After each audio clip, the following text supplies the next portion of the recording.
Bonjour, bonsoir à vous tous et merci de regarder ces vidéos par vos téléphones, par vos comptes de télévision. Que Dieu vous bénisse. Aujourd'hui, nous allons parler l'histoire de cette jeune fille, pourquoi elle est venue à la télé. Pourquoi cette jeune fille est venue à la télé? Elle est venue à la télé parce qu'elle a fait quelque chose de mal, malgré ça fait des années qu'elle a fait ça. Mais aujourd'hui, elle a décidé de venir se confesser parce que trop c'est trop. Elle voit que ça continue toujours. Elle continue toujours à souffrir avec ce problème dans son cœur. C'est pour cela qu'elle est venue à la télé. Tu es venu à la télé, ok, tu es venu faire quoi? Quel est ton problème? Commençons notre histoire. Vous voyez cette jeune fille qui est en train de pleurer. C'est une jeune fille qui vivait avec ses parents. Elle avec ses parents, elle avait les petits frères, petites sœurs. Ils vivaient ensemble la vie familiale avec son père et sa mère. Mais le problème était que son père aimait trop son père tapait trop sa mère devant eux, insultait, tapait. Donc, leur père maltraitait leur mère. Elle se disait, elle était encore petite avant qu'elle grandisse comme ça. Peut-être elle avait maintenant, peut-être elle avait 14 ans, 13 à 14 ans ou 15 ans. Parce que là, elle a plus de 18 ans. Elle est venue à la télé parce qu'elle est plus de 18 ans.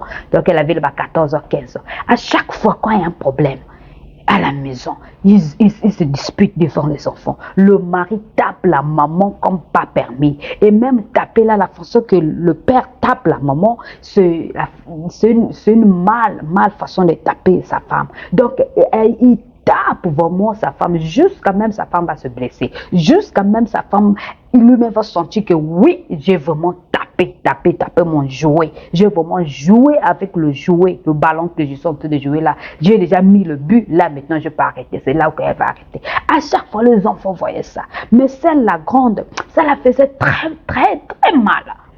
Très mal quand elle voyait comment le père tapait sa maman. C'est pour cela, pour dire que toi et moi, maman et papa, quand vous avez des discussions dans la maison, il y a des enfants là, faites un effort d'aller un peu loin. Aller un peu loin, hein? Discuter ça dans la chambre en douceur. Si vous voulez vous discuter, déchirer ça doucement, mais dans la chambre. Ne disputez pas devant les enfants. Ici en Europe, quand vous discutez devant les enfants, si les enfants, il y a d'autres enfants même qui s'en foutent, ils peuvent vous appeler la police. Quand ils vous appellent la police vient, il va interpeller toi, maman, et toi, le père. Parfois même, il peut arracher vos enfants parce qu'il voit que vous ne protégez pas les enfants. Donc, il faut protéger nos enfants. Quand vous disputez avec vos femmes ou bien vos maris, faites attention que les enfants ne soient pas là. Même si un enfant encore petit, eux, ils voient, mais ils ont envie de faire grandir dans leur cerveau quelque chose comme ça, là, de mal. Donc, évitons cela. C'est ce qui a produit dans cette jeune fille. Parce qu'elle voyait tout comment maman, papa tapait maman. Papa tapait maman. Mais la façon que même papa tapait maman, c'était tellement mauvais, tellement mal. Elle a eu la rancune. Elle a produit la haine envers son père. Elle a produit la rancune envers son père. Elle a produit la colère vraiment avec son père. Dans son cœur. Mais elle était un enfant. Qu'est-ce qu'elle va faire? Elle va dire, dans son cœur, se disait seulement à toi, tu vas voir. Comme tu es en train de souffrir, maman, comme ça, un peu de choses, tu discutes. Donc, dans son cœur comme ça, il faut que je t'élimine. Là, c'est elle-même qui parlait de ça dans son cœur. Elle-même qui parlait de ça de son cœur. Donc, ça a produit, à chaque fois tu tapes maman, à chaque fois tu tapes maman, ça produit aux enfants la colère, la haine, comment je peux dire, une haine. Tu vois comme ça, les enfants ne t'aiment plus, papa. Quand les enfants ne t'aiment plus, c'est pas bon. Les enfants ne t'aiment plus. Il y a d'autres enfants qui se reculent, qui sont maintenant attristés. Mais il y a d'autres, mais il faut qu'ils finissent avec toi. Hein. Ils sont fous. Mais comme celle-là aussi, c'est ce qui est produit en elle. À chaque fois, elle voyait ça. À chaque fois, elle voyait ça. Elle se dit non.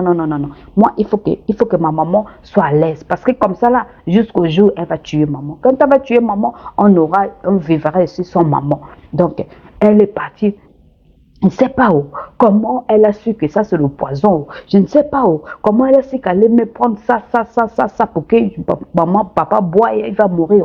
Oh, ça c'est le poison. Mais moi je ne connais pas qu'est-ce que le poison. Pour ça, je ne connais pas. Mais elle est une petite enfant comme ça là. Elle a su que ça là c'est le poison. Donc elle a mis le poison dans l'eau de papa. Donc papa a bu le poison. C'est elle qui a mis ça à papa pour dire, elle-même se dit que non, toi il faut que tu meurs. Parce que ce que tu fais là c'est pas bon. Et tu continues toujours à faire. Laisse-moi t'éliminer pour que nous soyons à l'aise avec maman. C'est ce qu'elle a fait. Elle a éliminé son père, son propre père. Pourquoi? Parce que son père tapait trop sa maman. Pourquoi? Parce que les discussions du parent a fait grandir en elle la haine et la rancune. Donc c'est ça qui l'a poussé à tuer son père en travers le poison. Quand son père est mort, maintenant, elle croyait que maintenant, quand papa est mort, peut-être on sera à l'aise. Mais non, au contraire.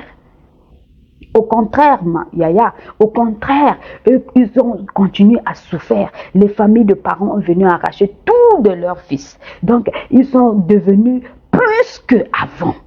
Plus que savant. Et à chaque fois, maman pleure son mari. À chaque fois, maman regrette son mari. À chaque fois, maman regrette son mari. Donc, elle est en train de voir comment maman est en train de souffrir.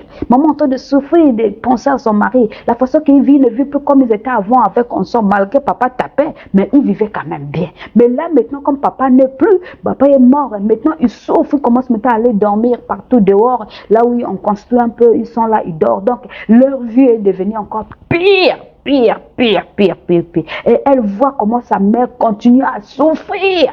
Et là qu'elle elle croyait qu'on faisait ça, maman sera à l'aise, maman va vivre bien. Mais non, au contraire, maman souffre encore de plus.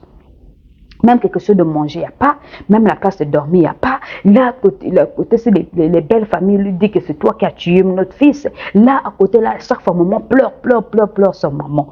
Donc, c'est ça. Donc, ça ne sert à rien.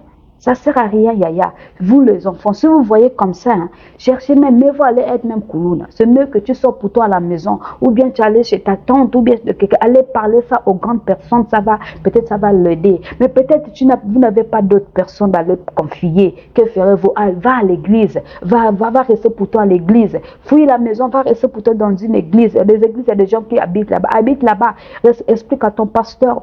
Peut-être ça va aider. Ne puisse pas avoir cette haine, cette colère, ça détruit, ça mène toujours dans la destruction, Oui, c'est ça, non? Hein? Ça mène toujours dans la destruction. Donc, n'aie pas cette haine. C'est pour cela qu'elle est venue à la télé. Elle s'est dit que non, j'ai tellement mal fait. Malgré qu'elle a tué son père, ça fait déjà 3 ans, 4 ans. C'est pour cela qu'elle est venue maintenant à la télé, maintenant, pour dire que non, mais il faut que je dise la vérité à maman. Même si maman va m'abandonner, c'est pas grave. Mais je vais dire la vérité. Je vais dire la vérité, je ne vais pas cacher. Mais il faut que je dise la vérité. Si maman va me chasser, maman va me taper, c'est pas grave. J'avais fait ça à cause d'elle. J'avais fait ça parce que je ne voulais pas la voir souffrir. Vous voyez comment les enfants de prendre les places des parents, les papas. Ne faites pas ça. C'est là où elle est venue, elle a dit la vérité à maman. Maman commence à pleurer. Waouh. Mais qui t'a dit de faire ça? Pourquoi tu as fait ça? Maman, j'ai fait ça parce qu'il te tapait beaucoup, il te faisait souffrir. Mais même s'il me faisait souffrir, comprenez la réponse de maman. Même s'il me faisait souffrir, est-ce que c'est ton problème? C'est pas ton problème, c'est mon mari. Même si elle me tapait, il devait me tuer. C'est où ton problème? Mais oui, mais c'est le problème des enfants parce que le moment que vous étiez en train de discuter, les enfants étaient là. Tu ne savais pas que les enfants sentent de leur produit la haine, la colère dans leur cerveau quand vous faites des choses là devant les enfants. C'est ça. Maman, ce que tu devais faire, c'est prier, dire merci et demander la grâce, le pardon pour que le Seigneur Dieu pardonne la fille. Parce qu'elle a fait ça, parce qu'elle te voyait souffrir, elle ne voulait pas te voir souffrir, malgré ce qui s'est passé là, c'est pas bon, mais elle ne voulait pas te voir souffrir, et au lieu de te fâcher, elle a fait ça à cause de toi. Donc pour nous dire que ne discutons pas devant les enfants. Quand vous discutez devant les enfants, toi maman, toi papa, c'est ce qui produit plus tard, le lendemain. Donc, évitons cela, Dieu nous bénira. Évitons vraiment cela. Quand vous êtes en train de discuter, rentrez dans la chambre, allez dehors, allez vous bagarrer là-bas dehors, n'importe comment, mais pas dans la maison là où il y a des enfants. Dans là où il y a des enfants, évitez ou bien aller dans la chambre discuter doucement, pour éviter ça. C'est ça qui crée dans les enfants, surtout quand les enfants sont petits. Même les enfants quand ils sont grands, ils sortent pour eux. Mais les enfants quand ils sont petits, ça leur crée quelque chose dans leur cerveau. Donc, évitez ça, Dieu nous bénira. À nous revoir. prochaine fois, si Dieu le veut. Merci beaucoup et bye.